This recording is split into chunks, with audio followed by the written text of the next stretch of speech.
Welcome, everyone. I'm Connie Borden, President of Shintaido of America, and I'm excited to share with you the following video where Lee Seaman interviews Pierre Quettier, the author of our latest Shintaido book, Shakunetsu, Chronicles of the Creation of Shintaido, a Japanese martial art.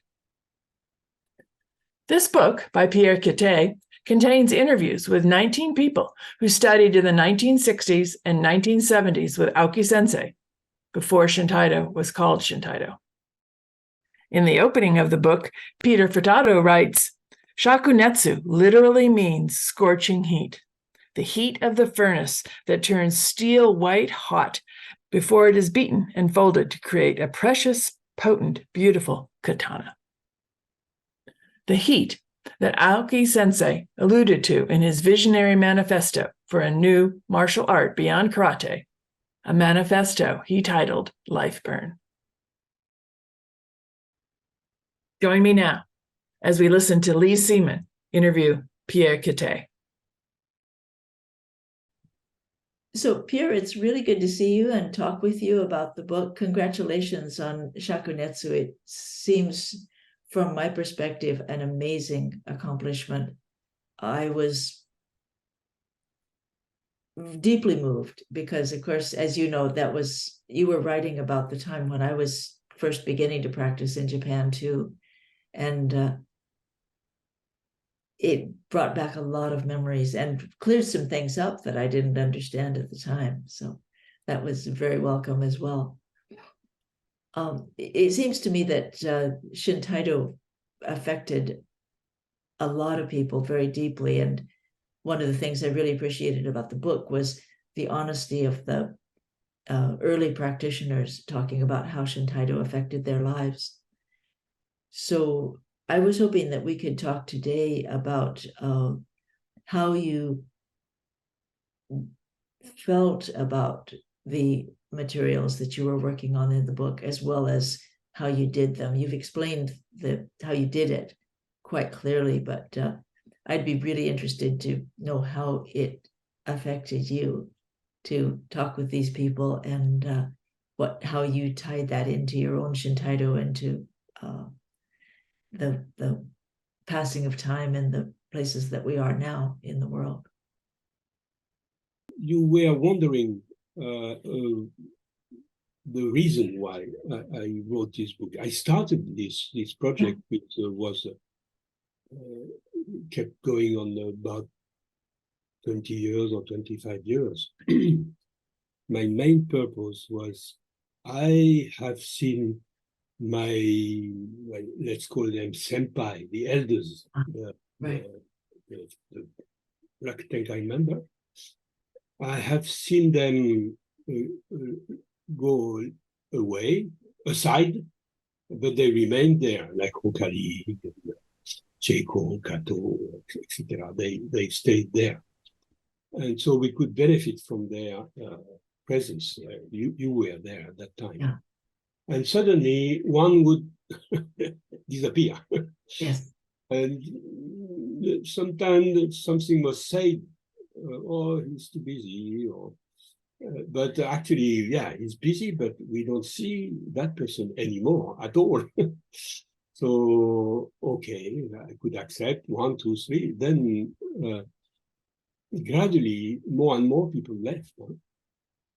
And around 2000, we knew the relationship between Master Aoki and Master Ito weren't that good. We knew it. But anyway, they remained together, and our teacher. And around 2000, 2004, and definitely in 2008, I understood that not only Master Ito, but also Master Minagawa was kind of ready to drift away. Mm-hmm.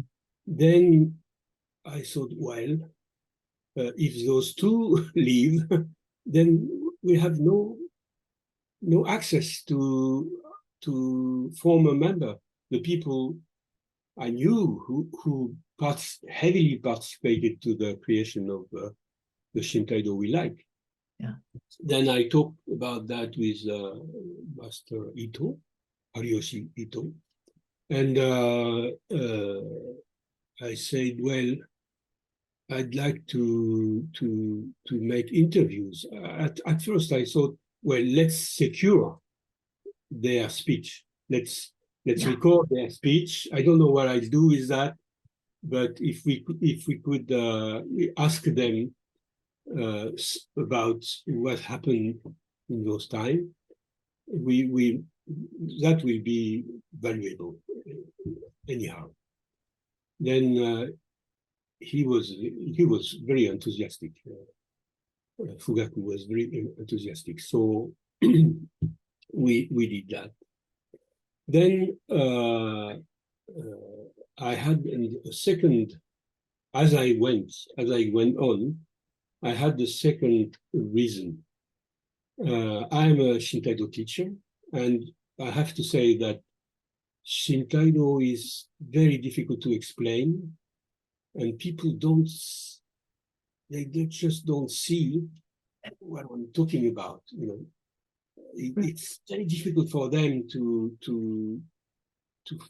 put to fit the Shintaido into their category. They have some category in their mind, and definitely when you explain, you see they're trying to understand, and that maybe at some time they say, "Oh, this is karate," and then that's it. You know, you cannot explain anymore. And sometimes they look like and they understand, but finally they say something about karate or tai chi, and they don't understand. So we usually think, well, Shintaido is so great and so complex and so rich that people cannot understand it. But as I went, I thought, well, this is not very useful to think that way. Maybe Shintaido has been, you know, maybe Shintaido is totally belong to a past. And that's why people are living in this world and they just can't understand this past stuff. So we were like old hippie, you know. They are kind of lost in the 60s. You know? They live in this world, but they are in the 60s in their mind. And I felt maybe we are a little bit like that, you know, shouting in public and and people look at us like a cult, you know, they think we are a cult. So I thought, well, of course, I know the value of Shintaido, and the people who love Shintaido really love it, and it makes a big difference for them. So Shintaido definitely has a value in itself. But maybe the way we present it to the world is old, maybe. So if we could have a kind of vision of the Shintaido in its own epoch, then we could think, oh, well, maybe, yeah, it belonged to the 60s, and some expressions are really 60s. Then we might kind of lessen the importance of some form and raise other one as a responsible instructor. Right. Having the background, we could do that. So I thought that could be definitely some kind of good feed in the Shintaido field, among instructors. So my third reason was, as a sociologist and a little bit historian, I thought, well, maybe Shintaido has been on a little bit on the form, but the essence of it is definitely very important. And maybe the time, the society is not ready yet. It was too avant-garde. You know, even in the 60s, Shintaido was really strange stuff. Huh? Yeah. So maybe it's too avant-garde, and maybe the society and the time is not, or you know, ecology, or I don't know, is not ready. And one day, new generation will feel, wow, this is very important. You know, for some reason, Shintaido will be, it will be the Shintaido time. But when it will happen, we don't know. You know, it might be 10 years from now, 15 years, 50 years, or I don't know. I wouldn't think 1 century actually, but yeah, maybe 10 or 20 or 15 years, 50 years maybe from now.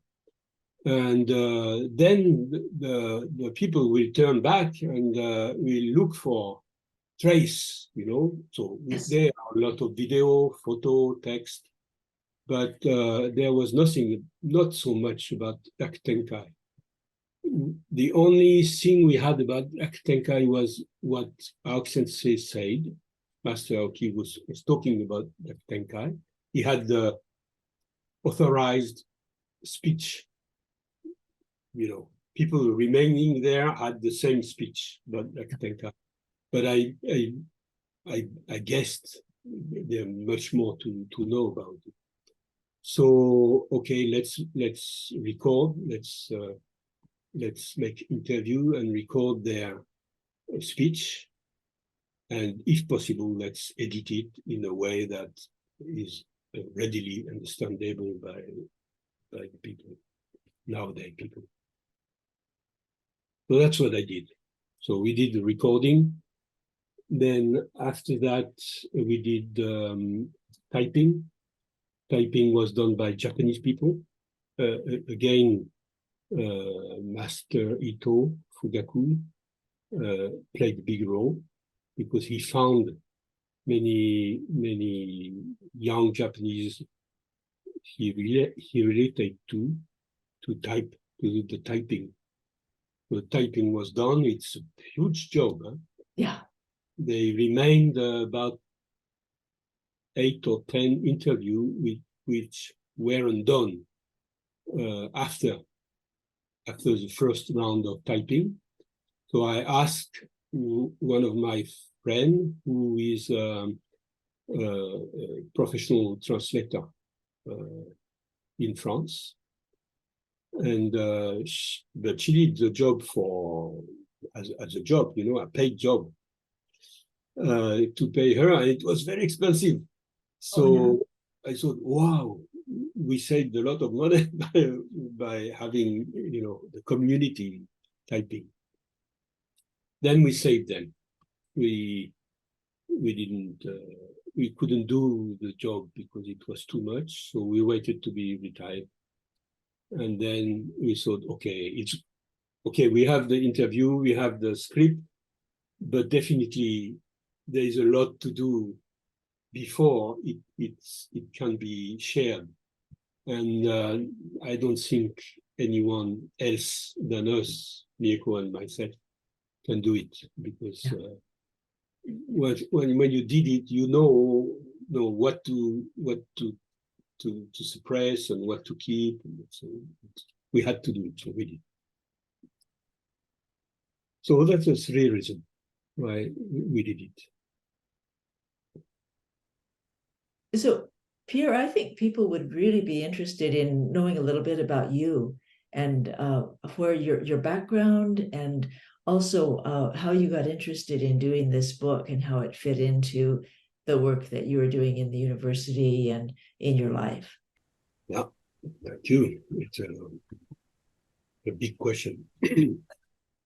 Well, actually, before practicing Shintaido, I was kind of a dropout. I wouldn't work in school, and I wouldn't have a permanent job. And then I was kind of lost in my head. I smoked dope. So I went to India, and finally I wanted to study Ikebana or Zen, and maybe martial art, but I wasn't sure.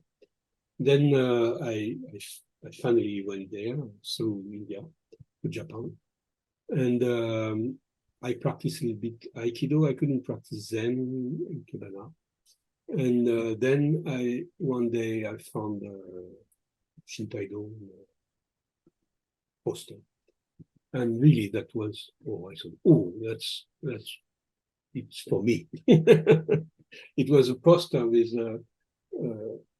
Minagawa and Egami doing Tenshin Goso in Seiza. Maybe you know that poster. It looks so beautiful, like Ikebana, actually. Right. I thought, wow, that's something. It definitely looks different. Mm. Then I started, and I practiced a lot, and I met you at that time. And then when I became instructor, I come back to France, and I was ready to spread the Shintaido largely in the world.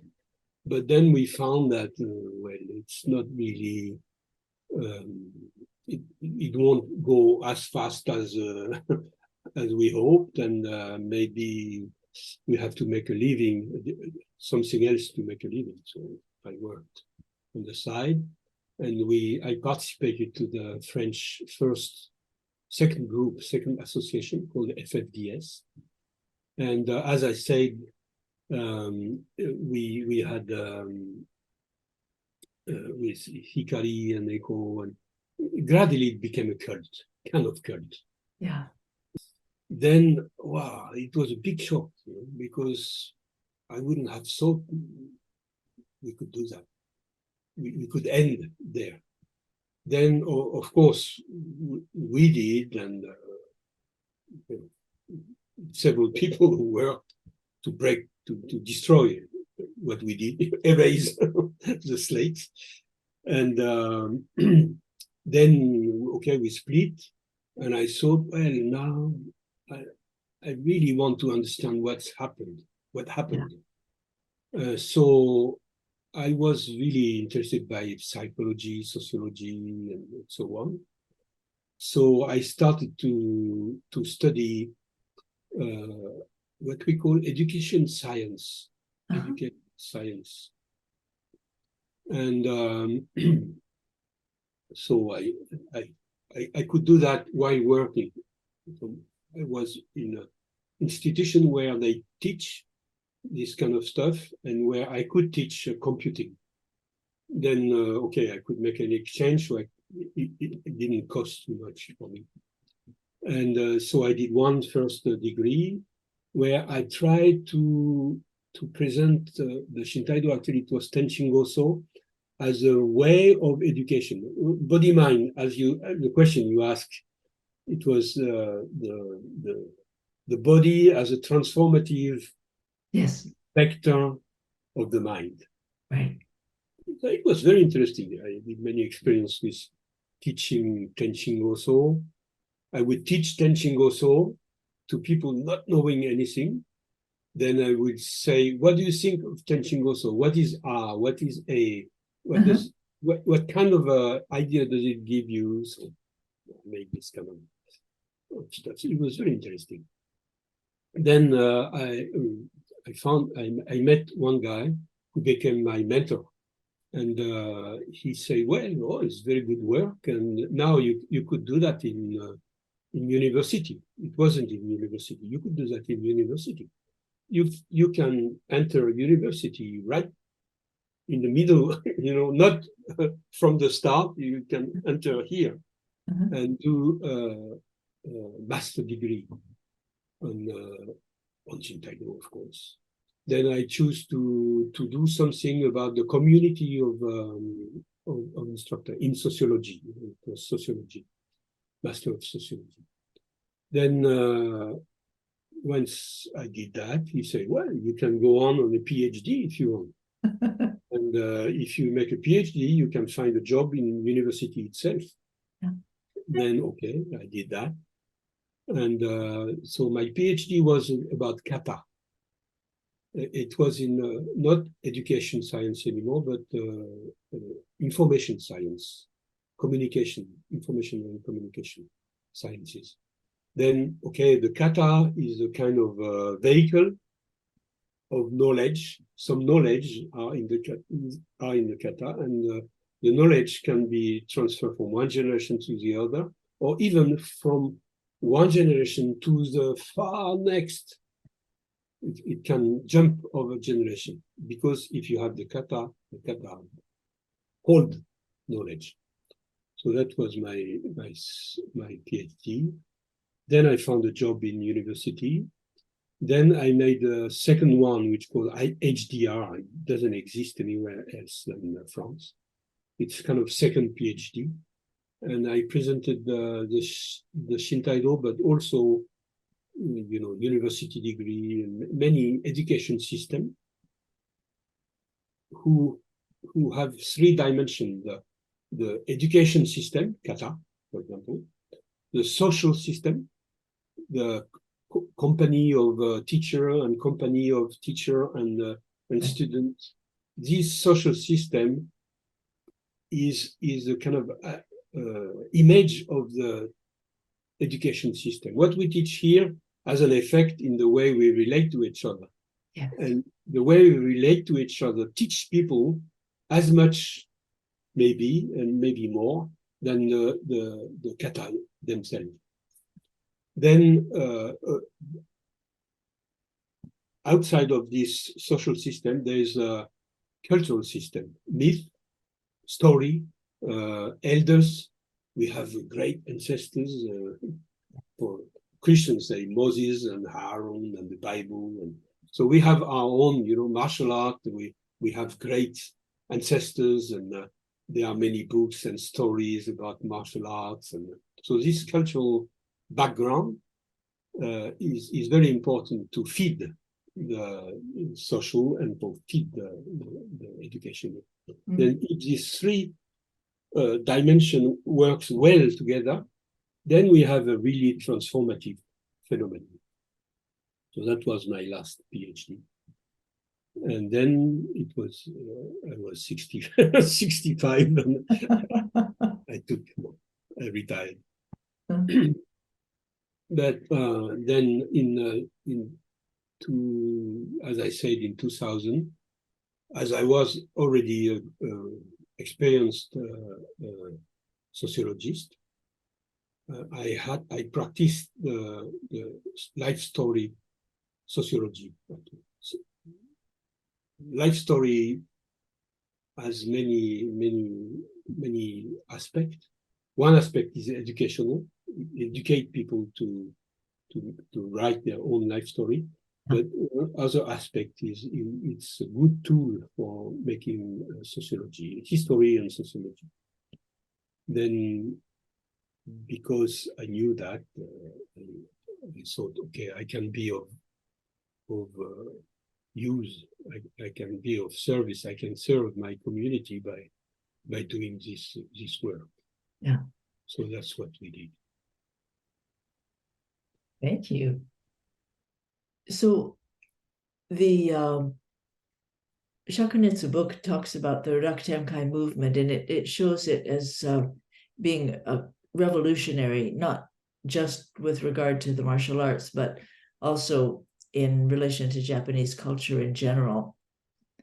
And it occurred to me that the Shintaido movement is international, but of course we know that it's very deeply rooted in Japan.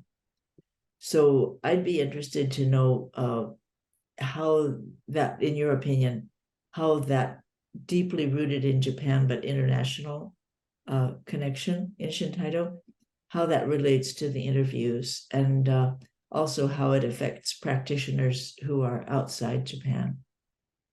Oh, there's many questions.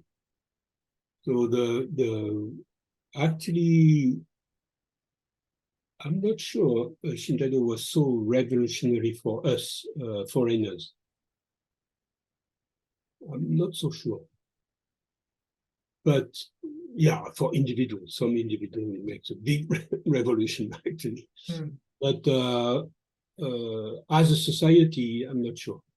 For the Japanese, yeah, definitely it was a big break. And as I see it, you know, when Master Aoki was creating the Shintaido, or what wasn't called Shintaido at that time, the new martial art, he made it for the Japanese people he was practicing with. It was for them, because he could see that there were too passive. You know, that's in the Japanese culture, you're not supposed to stick out too much. Mm-hmm. Right. Right. To make society, you have to be able to receive a lot, and you might stand up when you are about 60, 50 or 60 years old. Yeah. Then you're full grown up, and you might, you know, stick out a little bit. Right. A little. So it's kind of the power is for the old generation. Right. And I think Master Aoki was understanding that in the new world, which is preparing, we need the young energy to change things, to change fast. Old people kind of change, but very slow, are more conservative. Then he definitely wanted to build the new Japanese human, man or woman. Mm-hmm. And that's he created the new form for them. So form like echo, you know, breaking barriers, and also a lot of jump, this kind of thing to break their strong conservative trend, tendency. And of course, Hikari is like it's total freedom, total no hold back, show yourself totally free. So that made a big difference for them, for the young Japanese. Yeah, really opened them, and that's what he wanted. Then, of course, when it was done, they thought, okay, everybody can benefit from that.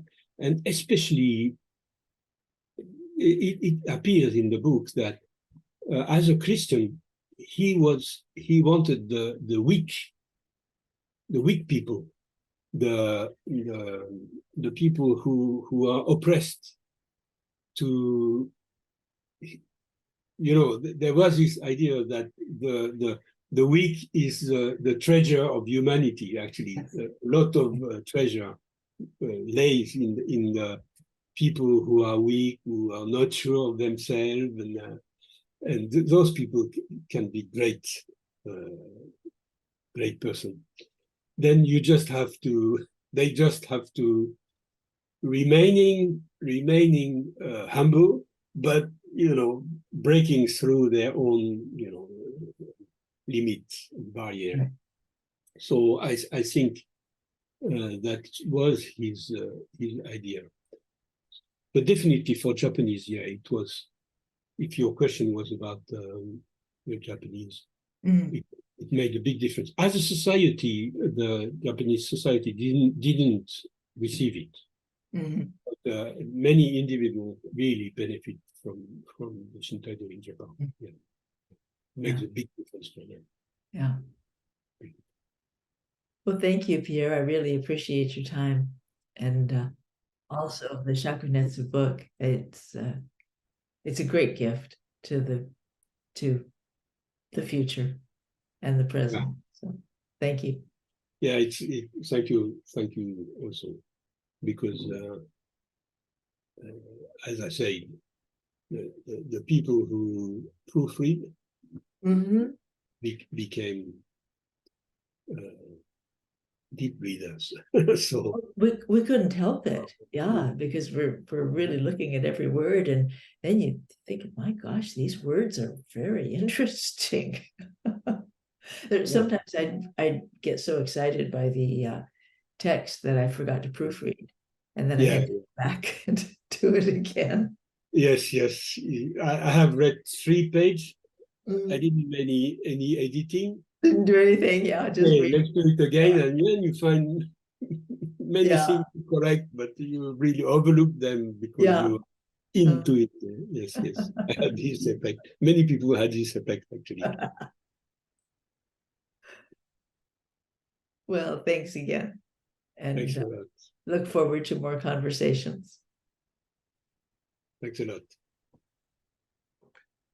Thank you all for your time.